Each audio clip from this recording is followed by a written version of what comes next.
আমার মা অসুস্থ ছিল, আমার মা হলো ডাক্তার কাছে গেছে, কে সোমবারে না মঙ্গলবারে ঘরে টিকা খাইয়া সব কিছু শেষ হয়ে গেছে, থাইকা আইগা মুইটা পরে সব করে গেছে, সে বাদ দিছে না কিছু লাগে।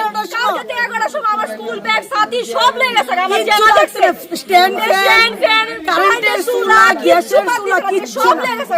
আজকে পর্যন্ত কিছু করা গেছে, আজকে মনে করছে আমরা বাইতে আইছি না, আজকে কি আইছে এরপর দরন দনে দিয়ে দেখছে তোর ভাই যদি চুরি না করে তাহলে ভাই সব সময় আমরা বাড়ির নারীকে সুবাড়ি সারা বছর বাবুরে আমরা পুলিশে কালকে আমরা রাতে বেলা 6টার সময় আইছি, গিয়া 7টার সময় পুলিশে কমপ্লিট করছি, আজকে 7টা অবধি 24 ঘন্টা হইছে, একটা পুলিশ আইছে না। আর পুলিশে ফোন করছি করে একটা পুলিশে কিছু কইছে না, 5-6 বার ফোন করছি পুলিশে ফোনই ধরছে না। তাহলে কি প্রশাসন, কি প্রশাসন? চুরি হইলে যদি প্রশাসনকে জানায়, যদি জিজ্ঞাসা না করে, তাহলে কি ধরনের প্রশাসন হয়? আমরা দুইটা মাঝি, আমি কত অভাবের মা, আমরা কষ্ট করে আমরা সংসার চালাই, এই কষ্টের মধ্যে তে চুরি করছে, চুরি করে তে স্বীকার করে না, পুলিশে জানাইছি, পুলিশ পর্যন্ত আইছে না। তাহলে আমরা কি করে বাঁচো এই সমাজে, কি করে বাঁচো? আজ কইছে আজ চুরি করে আইছে মাঝি, মাইনা লাগছে ধরে আইছে চুরি করতে, তখন আমি প্রশাসনকে জানাইছি, পুলিশে জানাইছি, তবু পুলিশ আইছে না। তাহলে এখন কি করে আইছে পুলিশে, এখন কি করে আইছে সব ধরা পড়ে আইছে না লাজুকান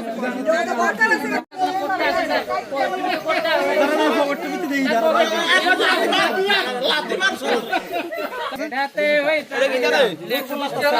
এটা বাড়ি মার আরে বা এত বড় গলি জানা বিড়ি বিড়ি বিড়ি দাঁড়া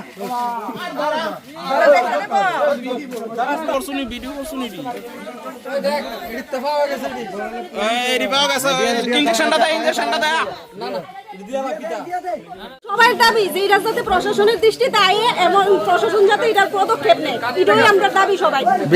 বিশেষ করে এই কর্মকাণ্ডটা কেন হয়, কেন হইতেছে? এই কারণে কি নেশা? নেশা তো বিভিন্ন নেশা করতেছে, তারা নেশা করেছিল, তারা মানুষের বাড়ি ঘরে ঢুকে চুরি করতেছে।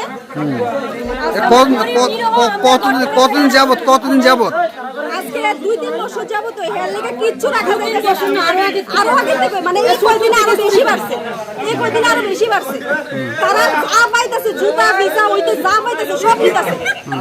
তো আপনার এলাকাবাসী কি দাবি রয়েছে? আমরা চাইতেছি এলাকাবাসী যে প্রশাসনের দৃষ্টিতে আয়োগ এবং সুষ্ঠু বিচার যাতে হয়, তারা নেশা বন্ধ করে।